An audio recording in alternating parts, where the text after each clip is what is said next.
నమస్తే వార్తలకి స్వాగతం. వివరాల్లోకి వెళితే జగన్ ప్రతిపక్షంలో ఉన్నప్పుడు పోలవరం నిర్వాసితులకు 10 లక్షల పరిహారం ఇస్తానన్నారని అధికారంలోకి వచ్చాక పైసా కూడా విదిల్చలేదని ఏపీ సీఎం చంద్రబాబు విమర్శించారు. పోలవరం ప్రాజెక్టు సందర్శనలో భాగంగా నిర్వాసితులతో ఆయన ముఖాముఖి నిర్వహించారు. వారి సమస్యలను సీఎం అడిగి తెలుసుకున్నారు. ఈ సందర్భంగా మాట్లాడుతూ అంతకుముందు ఏరియల్ వ్యూ ద్వారా ప్రాజెక్టు ప్రాంతాన్ని చంద్రబాబు పరిశీలించారని, వరదలు వచ్చినప్పుడు అప్పటి సీఎం జగన్ పట్టించుకోలేదన్నారు. రైతులు త్యాగం చేసి పోలవరం కోసం భూములు ఇచ్చారని, వారిలో కొందరికి మొదట్లో చాలా తక్కువ పరిహారం ఇచ్చారన్నారు. 829 కోట్లు నేరుగా నిర్వాసితుల ఖాతాలో వేసిన ఘనత మా ప్రభుత్వానిదని సీఎం అన్నారు.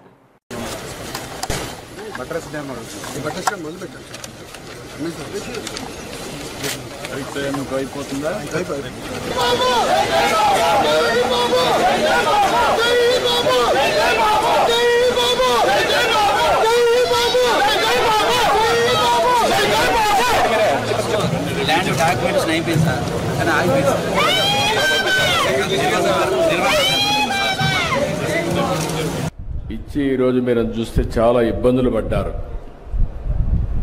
ఇంత మునుపు కూడా ఒకసారి మీరు చూస్తే చాలా తక్కువ డబ్బులు ఇస్తే ఆ రోజు నేను వచ్చినప్పుడు భారీగా పెంచి ఇమ్మీడియట్గా ఆ రోజు చూస్తే 14-19లో 4,311 కోట్ల రూపాయలు మీకు చెల్లించిన ప్రభుత్వం ఆనాటి ఎన్డీఏ ప్రభుత్వం, తెలుగుదేశం అని చెప్పి కూడా నేను మీ అందరికీ విజ్ఞప్తి చేస్తున్నా. ఆ తర్వాత మీరు చూస్తే నిన్నటి వరకు 5 సంవత్సరాలు బాధితుల్ని పట్టించుకున్న సందర్భమే లేదు. మీకోసం ఆలోచించిన దాఖలాలు లేవు. కడాన మిమ్మల్ని చూస్తే చాలా బాధేస్తుంది. నేనే మీకు ఒక భరోసా ఇచ్చాను. దానికి కూడా కారణం మీరు చూస్తే 7 మండలాలు తెలంగాణలో ఉండే మండలాలు విభజన జరిగిన తర్వాత మొట్టమొదటిసారిగా ప్రధానమంత్రి గారితో మాట్లాడి ఈ పోలవరం ప్రాజెక్టు పూర్తి కావాలంటే 7 మండలాలు ఆంధ్రప్రదేశ్కి ఇస్తే తప్ప సాధ్యం కాదని ఒప్పించి ఆ రోజు ఈ మండలాలు తీసుకొచ్చాం. అది నాకు ఒక నైతిక బాధ్యత అని చెప్పి కూడా నేను మీకు తెలియజేస్తున్నా. అందుకే ఎప్పుడు కూడా నేను వీలైనంత వరకు మీకు న్యాయం చేయాలి, అన్ని విధాలు ఆదుకోవాలని చెప్పి ముందుకు పోయాం. ఈరోజు కూడా ఈ ప్రభుత్వం వచ్చిన తర్వాత 828 కోట్ల రూపాయలు మీ అకౌంట్లో వేసామంటే అది మాకుండే మీ మీద ప్రేమ, కమిట్మెంట్ అని చెప్పి కూడా నేను మీకు తెలియజేస్తున్నా. నాయకులు చాలా విషయాలు చెప్తూ ఉంటారు. ఫ్రీగా వచ్చింది కాబట్టి ఆ రోజు మీరు చూస్తే అపోజిషన్లో ఉన్నాడు కాబట్టి 10 లక్షలు ఇస్తామని అనౌన్స్ చేసి వెళ్ళిపోయాడు. ఇచ్చాడా అని నేను అడుగుతున్నా. 5 ఏళ్ళు ఒక పైసా ఇచ్చాడా అని అడుగుతున్నా. వరదలు వస్తే మిమ్మల్ని చూశారా అని అడుగుతున్నా. మీకు వరదలు వస్తే ఎన్టీఆర్ మెమోరియల్ ట్రస్ట్ ద్వారా కాస్తో కోస్తో డబ్బులు మొబిలైజ్ చేసి ఆ రోజు నెహ్రూ కూడా ఇక్కడే ఉన్నాడు. అందరం గ్రామం తిరిగి కొంతవరకు మిమ్మల్ని ఆదుకున్న పార్టీ ప్రభుత్వం, ఆనాటి ప్రభుత్వం పార్టీ అని చెప్పి కూడా నేను మీకు తెలియజేస్తున్నా. తెదేపా నేత రమేష్ రెడ్డిపై పార్టీ అధిష్టానం చర్యలు తీసుకోకపోతే తాను రాజీనామా చేస్తానని తిరువూరు ఎమ్మెల్యే కొలికపూడి శ్రీనివాసరావు ప్రకటించారు. రమేష్ రెడ్డిని పార్టీ నుంచి తక్షణమే బహిష్కరించాలని కోరుతూ గిరిజన మహిళ ఎమ్మెల్యేకు వినతి పత్రం అందజేశారు. అనంతరం స్పందించిన కొలికపూడి 48 గంటల్లో రమేష్ రెడ్డిపై చర్యలు తీసుకోవాలని అధిష్టానాన్ని కోరారు. బాధితులకు న్యాయం జరగకపోతే ఎమ్మెల్యేగా తానెందుకని వ్యాఖ్యానించారు. ఇంత దారుణం చేసిన రమేష్ రెడ్డి మీద పార్టీ నాయకత్వం చర్యలు తీసుకోకపోతే 48 గంటల తర్వాత నేను రాజీనామా చేస్తాను. పల్నాడు జిల్లా గ్రోత్ రేటు పెరిగేలా కలెక్టర్ చర్యలు తీసుకోవాలని సీఎం చంద్రబాబు ఆదేశించారు. సచివాలయంలో జరిగిన జిల్లా కలెక్టర్ల సదస్సులో జిల్లా ప్రగతికి సంబంధించి కలెక్టర్ అరుణ్ బాబు ప్రజెంటేషన్ ఇచ్చారు. ఈ సందర్భంగా సీఎం మాట్లాడుతూ జిల్లా గ్రోత్ రేట్ 7.54 ఉందని, రాష్ట్రంలో 24వ స్థానంలో నిలిచిందన్నారు. జిల్లా తలసరి ఆదాయాన్ని 2,16,504కు పెంచే విధంగా రూపొందించిన ప్రణాళికను కలెక్టర్ వివరించారు. Guntur 3,54,228 above state average, Bapatla below state average, that is 2,76,030. Palnadu 2,16,504. ఈ ఫిగర్స్ అన్ని ఎందుకు చదివినిపిస్తుందంటే మీకు ఒక ఐడియా ఉండాలి, ఒక క్లారిటీ ఉండాలనే ఉద్దేశంతో నేను చదివినిపిస్తున్నాను. అదే సమయంలో ఇక్కడికి వచ్చినప్పుడు మీరు కొన్ని సమస్యలు కూడా చెప్పారు. అవి కూడా ఒకసారి చూస్తే, ఒకటి ఫస్ట్ కృష్ణా డిస్ట్రిక్ట్, కృష్ణా జిల్లాకు వచ్చినప్పుడు విజయవాడలో వైఎస్ఆర్సీపీ ఆధ్వర్యంలో ఇఫ్తార్ విందు జరిగింది. ఈ కార్యక్రమానికి వైఎస్ఆర్సీపీ అధ్యక్షులు వైఎస్ జగన్ పాల్గొన్నారు. ఈ సందర్భంగా ముస్లిం సంప్రదాయం ప్రకారం టోపీ, పవిత్ర కండువా ధరించిన వైఎస్ జగన్ ముస్లిం సోదరులతో కలిసి నమాజ్ చేశారు. అనంతరం వారితో కలిసి ఇఫ్తార్ విందు స్వీకరించారు. ముస్లిం సోదరులకు ఈద్ ముబారక్ అంటూ ఉర్దూలో ముందస్తు రంజాన్ మాస శుభాకాంక్షలు తెలిపారు. అందరి ప్రార్థనలు సఫలం కావాలని ఆకాంక్షించారు.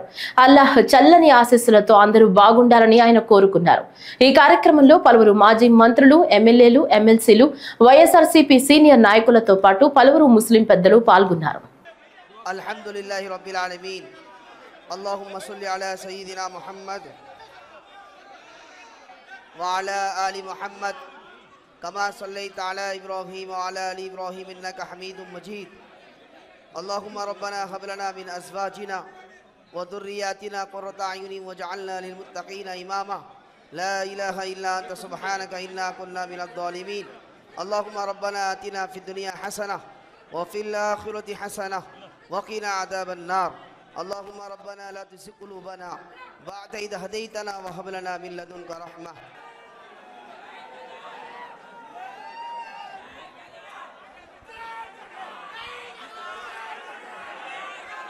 సోదర సోదరులకు అందరికీ కూడా నా హృదయపూర్వక ధన్యవాదాలు తెలియజేసుకుంటూ, మరియు ముఖ్యంగా మన ప్రియతమ నాయకుడు మరి మాజీ ముఖ్యమంత్రి శ్రీ వైఎస్ జగన్మోహన్ రెడ్డి గారికి సాదరంగా ఆహ్వానిస్తూ, మరి ఈ రోజు ఈ కూటమి ప్రభుత్వం ఏం చేస్తుంది మైనార్టీలకని చెప్పి, మరి ఈ రోజు ఒకటే టైం లేదు కాబట్టి ఒక విషయం చెప్పదలుచుకున్నాను. మా నాదైతే ఉందో ఈరోజు దేశవ్యాప్తంగా ముస్లిం మైనార్టీలు ఆందోళన చెందుతున్నారు. ఎవరు కూడా ఆందోళన చెందాల్సిన అవసరం లేదు. మన రాష్ట్రంలో మన నాయకుని మాట వైఎస్ఆర్ కాంగ్రెస్ పార్టీ మరి వక్ఫ్ అమెండ్మెంట్ బిల్లుకు వ్యతిరేకిస్తుందని చెప్పి కూడా ఈ సందర్భంగా తెలియజేసుకుంటున్నాను. మరి ఇప్పుడు మరి మన నాయకుడు గారు శ్రీ వైఎస్ జగన్మోహన్ రెడ్డి గారు మీకు శుభాకాంక్షలు తెలియజేస్తారు. హోంశాఖ మంత్రి వంగలపూడి అనిత పాస్టర్ ప్రవీణ్ పగడాల మృతిపై స్పందిస్తూ మృతుని కుటుంబ సభ్యులకు ప్రగాఢ సానుభూతి తెలియజేస్తున్నామని తెలిపారు. ఈ దుర్ఘటనపై ప్రాథమిక సమాచారం తెలిసినా ప్రభుత్వ బాధ్యతగా అన్ని కోణాల్లోనూ విచారణ జరుపుతామని, కూటమి ప్రభుత్వం అన్ని వర్గాలను సమానంగా చూస్తుందని మంత్రి ప్రకటించారు. పగడాల ప్రవీణ్ కుమార్ గారు పాస్టర్ గారు మొన్న నైట్ కొంతమూరు దగ్గర అనుమానాస్పదంగా మృతి చెందడం మనందరికీ కూడా తెలిసిందే. విషయం ఏంటంటే ప్రవీణ్ గారి మరణం అన్నది చాలా బాధాకరమైన ఇష్యూ. అనుమానాస్పదంగా మృతి చెందారని చెప్పి పోలీసులు కూడా కేసు ఫైల్ చేయడం జరిగింది.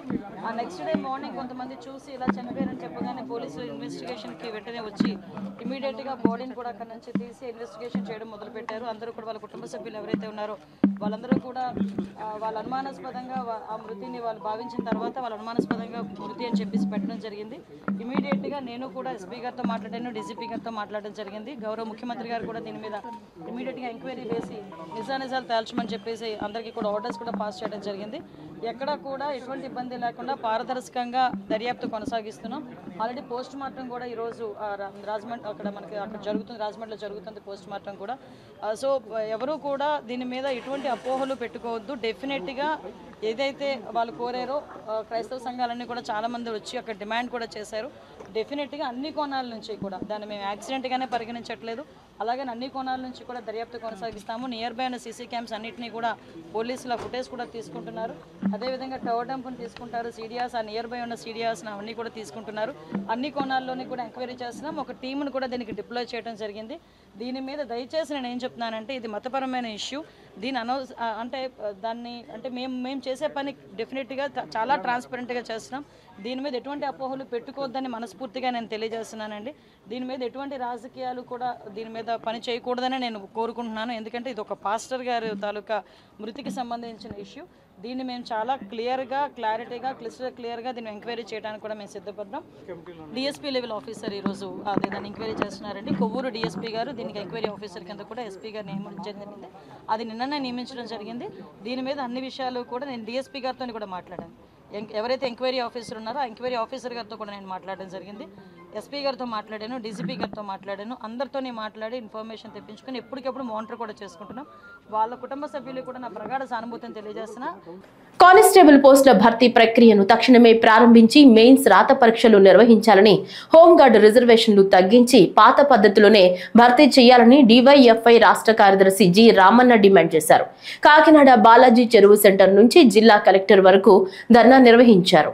ఈ సందర్భంగా మాట్లాడుతూ గత ప్రభుత్వం ఇచ్చిన 6,100 పోలీస్ కానిస్టేబుల్ నోటిఫికేషన్ లో 95,208 మంది పోలీస్ అభ్యర్థులు ప్రాథమిక పరీక్ష రాసి అర్హత సాధించారని తెలిపారు. వీరికి తర్వాత జరగాల్సిన దేహదారుఢ్య పరీక్షలు, మెయిన్స్ రాత పరీక్షలు ఇప్పటి వరకు నిర్వహించలేదని ఆవేదన వ్యక్తం చేశారు. గత ప్రభుత్వం ఏదైతే హోంగార్డులకు రిజర్వేషన్లు సివిల్ 8 నుంచి 15%, ఏపీఎస్సీ 15 నుంచి 25% పెంచడం వల్ల నిరుద్యోగులకు తీవ్ర ఇబ్బంది కలుగుతుందని తెలిపారు.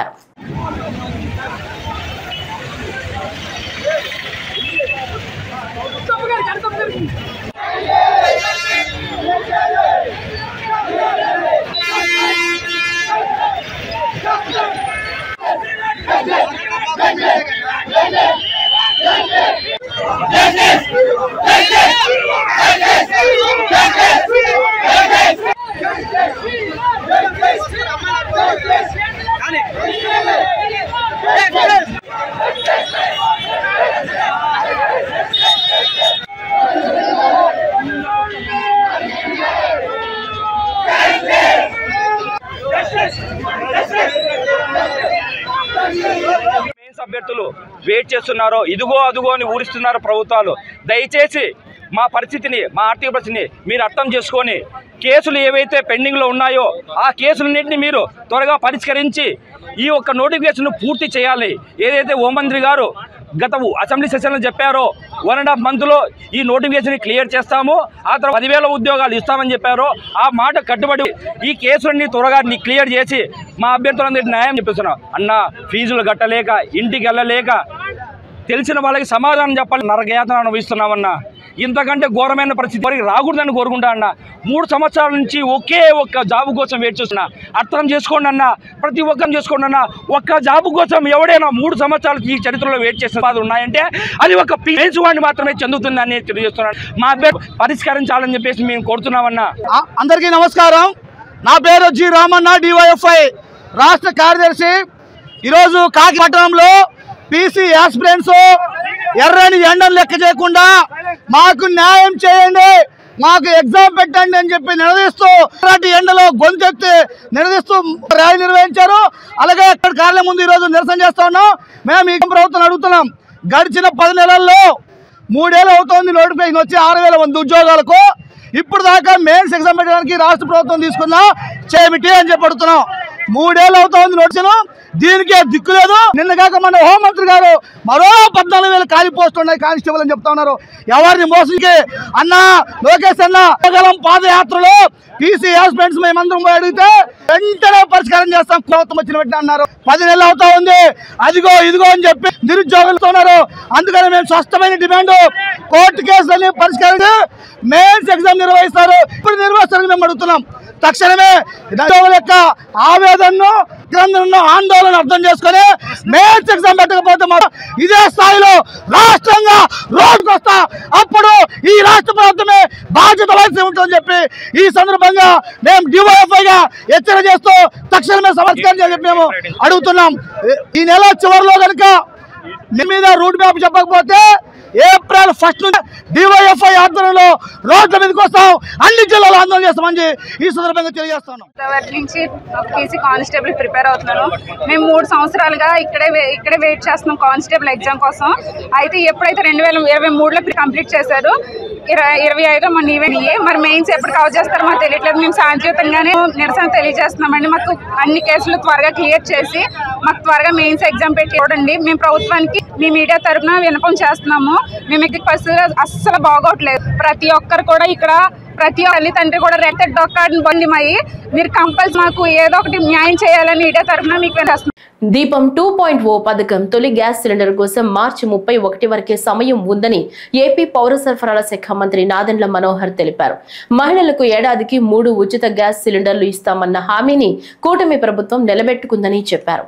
ఇప్పటి వరకు 98 లక్షల మంది తొలి ఉచిత గ్యాస్ సిలిండర్లను వినియోగించుకున్నారని చెప్పారు.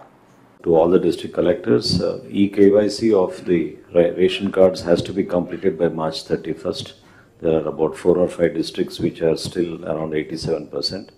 Request all of you to please act on the data that is being shared by department.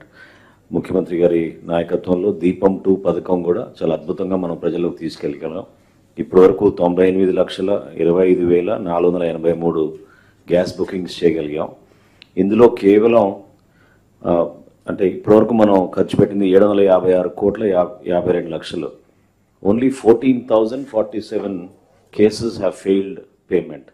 So that data also is being shared with all the district collectors. Request you to please pay attention on that.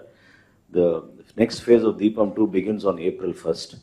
So I request you all to please try and expedite the remaining bookings that are possible before 31st of March.